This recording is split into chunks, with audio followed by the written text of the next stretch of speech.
नमस्कार दोस्तों। 2 नवंबर 2014 को माननीय उच्चतम न्यायालय ने एक महत्वपूर्ण निर्णय दिया जो बहुत ही ऐतिहासिक था। कई कारणों से ऐतिहासिक था।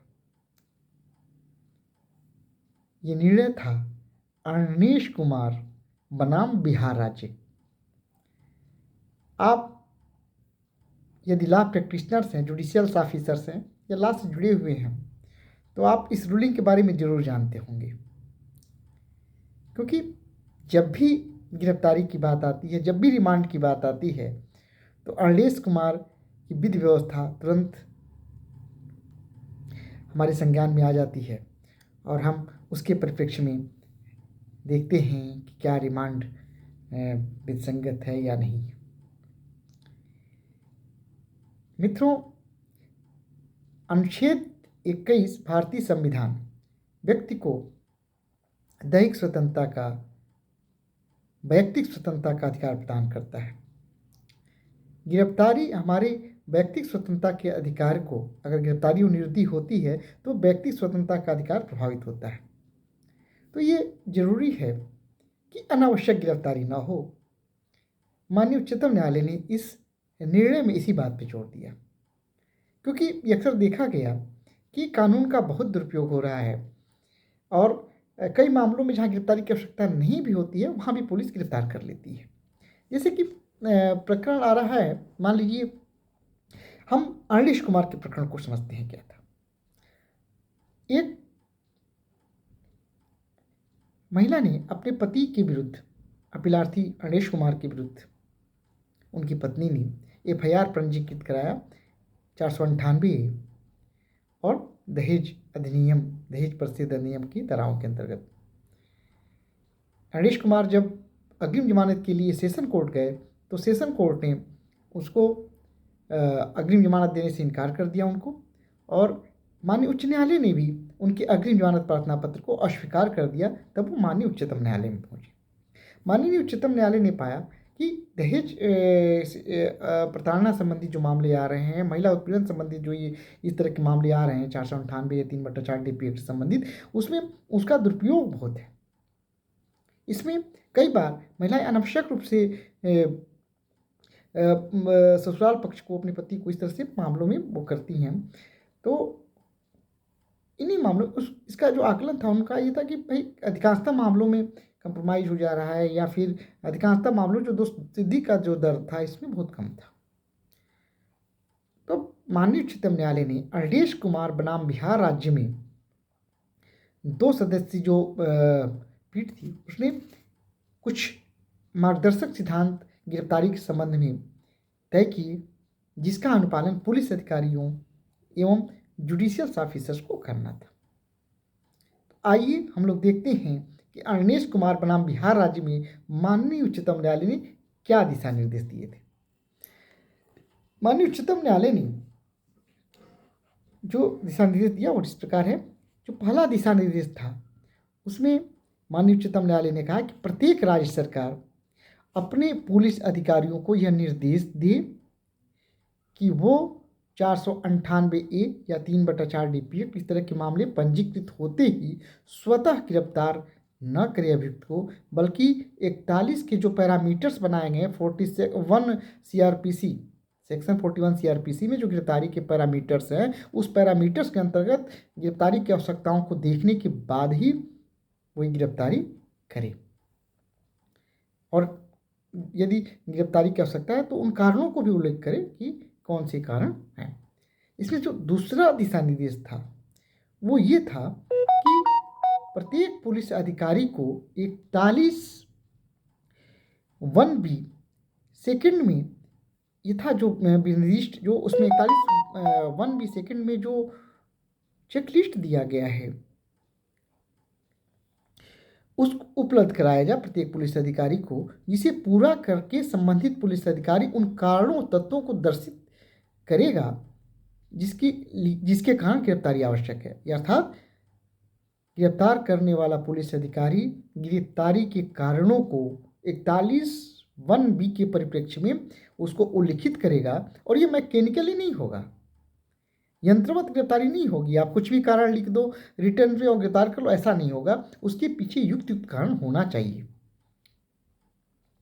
तो 41(1)(b) में निहित कारणों का उल्लेख विवेचक या गिरफ्तार करने वाला पुलिस अधिकारी करेगा, और ये दो कारण विद्यमान हो तभी गिरफ्तारी होगी। जो तीसरा महत्वपूर्ण निर्देश था वो मजिस्ट्रेट के लिए था। रिमांड प्राधिकृत करने वाले मजिस्ट्रेट को धारा 57 CRPC और 167 CRPC के प्रावधानों एवं संविधान के अनुच्छेद 22(2) के मानकों के अनुरूप ही अभियुक्त की निरुद्धि को प्राधिकृत करना चाहिए। मजिस्ट्रेट को निर्देश दिया गया कि वो ये देखे कि 167 CRPC, 57 CRPC एवं भारतीय संविधान के अनुच्छेद 22(2) के मानकों के अनुरूप अगर है तभी वो रिमांड को प्राधिकृत करे, तभी वो निरुद्धि को प्राधिकृत करे, अन्यथा नहीं। चौथा जो निर्देश था कि अभियुक्त को अगर गिरफ्तार नहीं करने की विनिश्चय करता है पुलिस अधिकारी, तो वो इसकी सूचना 2 सप्ताह के भीतर संबंधित मजिस्ट्रेट को देगा। यदि पुलिस अधिकारी विनिश्चित कर लेता है कि नहीं गिरफ्तार करना है, तो उसकी विनिश्चय की सूचना वो 2 सप्ताह के भीतर संबंधित मजिस्ट्रेट को देगा। जो पांचवा महत्वपूर्ण दिशा निर्देश था वो ये था कि 41(1) के अंतर्गत अभियुक्त को सूचना मामले के दर्ज होने के 2 सप्ताह के भीतर दिया जाना चाहिए, जिसे जिला पुलिस अधीक्षक द्वारा बढ़ाया जा सकता है। अर्थात समझिए, इस दिशा निर्देश का मतलब ये था कि मामला पंजीकृत हो जाएगा तो विवेचक जो है 41(1) के नोटिस देगा अभियुक्त को, आरोपी को अपना मामला अपना पक्ष रखने के लिए 41(1) के अंतर्गत नोटिस देगा, वो गिरफ्तार नहीं करेगा। और 41(1) की जो नोटिस दी जानी चाहिए मामला पंजीकृत होने के 2 सप्ताह के भीतर दे दी जानी चाहिए। कई बार ऐसा करते हैं विवेचक, वो कोई सूचना ही नहीं देते थे, घंटों उनकी कोई सूचना या 41(1) की कोई कार्रवाई नहीं करते हैं और लंबे समय तक इस मामले को वो रहते हैं। तो ऐसा नहीं, इसमें टाइम पीरियड दिया गया है कि 2 सप्ताह के भीतर वो 41(1) की नोटिस आरोपी अभियुक्त को देगा। यदि पुलिस अधीक्षक चाहे तो 2 सप्ताह की अवधि को, यदि उसको लगता है तो वो 2 सप्ताह की जो अवधि है उसको बढ़ा सकता है। कौन बढ़ा सकता है? पुलिस अधीक्षक। पुलिस अधीक्षक से नीचे का अधिकारी नहीं बढ़ा सकता है, केवल पुलिस अधीक्षक ही बढ़ा सकता है। इसमें माननीय उच्चतम न्यायालय ने सख्त निर्देश दिया, कहा कि अनिश कुमार बनाम बिहार राज्य में माननीय उच्चतम न्यायालय के दिशा निर्देशों को यदि कोई अनुपालन नहीं करता है, यदि कोई अधिकारी अनुपालन नहीं करता है तो क्या इसका परिणाम होगा? इसका परिणाम यह होगा कि वह संबंधित अधिकारी न केवल विभागीय कार्रवाई का दोषी होगा, बल्कि वो जो है वो उसके विरुद्ध जो है संबंधित उच्च न्यायालय में कंटेम्प्ट की कार्रवाई भी की जाएगी, अवमानना की भी कार्रवाई की जा सकती है। विभागीय कार्रवाई तो होगी ही, ये भी संभावना है कि माननीय उच्च न्यायालय के समक्ष संबंधित अधिकारी के विरुद्ध कंटेम्प्ट की कार्रवाई हो जाए। इसमें माननीय उच्चतम न्यायालय ने मजिस्ट्रेट्स पर भी बहुत ही सख्त टिप्पणी करते हुए कहा कि यदि मजिस्ट्रेट बिना कारण लेख व्यर्थ किए रिमांड को प्राधिकृत करता है, निरुद्धि को प्राधिकृत करता है, तो उसके विरुद्ध भी उच्च न्यायालय के आदेश से विभागीय कार्रवाई होगी और वो विभागीय कार्रवाई के लिए उत्तरदायी होगा। माननीय उच्चतम न्यायालय ने इसमें स्पष्ट कर दिया कि ये जो निर्णय है कि भले 498 के परिप्रेक्ष्य में ये, लेकिन यह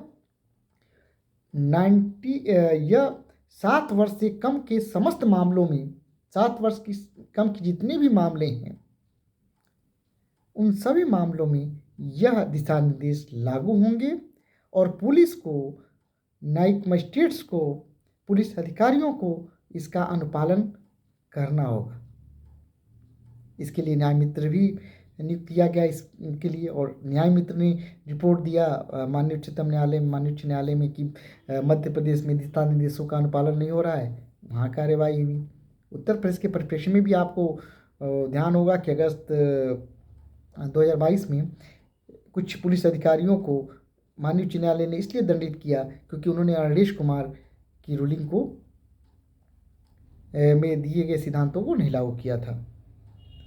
माननीय उच्चतम न्यायालय ने ये निर्देश दिया है कि जो जुडिशियल ऑफिसर्स हैं उनकी ट्रेनिंग में, उनके प्रशिक्षण के दौरान और पुलिस अधिकारियों के प्रशिक्षण में भी आदेश कुमार की विधि व्यवस्था और उसमें दिए गए दिशा निर्देशों को जुडिशियल ऑफिसर्स को, पुलिस अधिकारियों को समझाया जाए।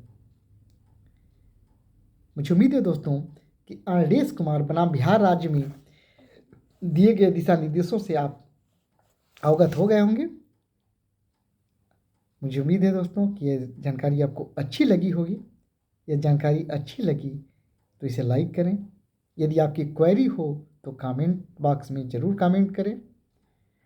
ये डिस्कशंस तभी अच्छा लगता है जब प्रॉपर रिस्पांस इसमें आता है। मुझे आप लोगों की प्रतिक्रियाओं का, आपके कमेंट्स का इंतजार रहेगा। धन्यवाद दोस्तों, नमस्कार।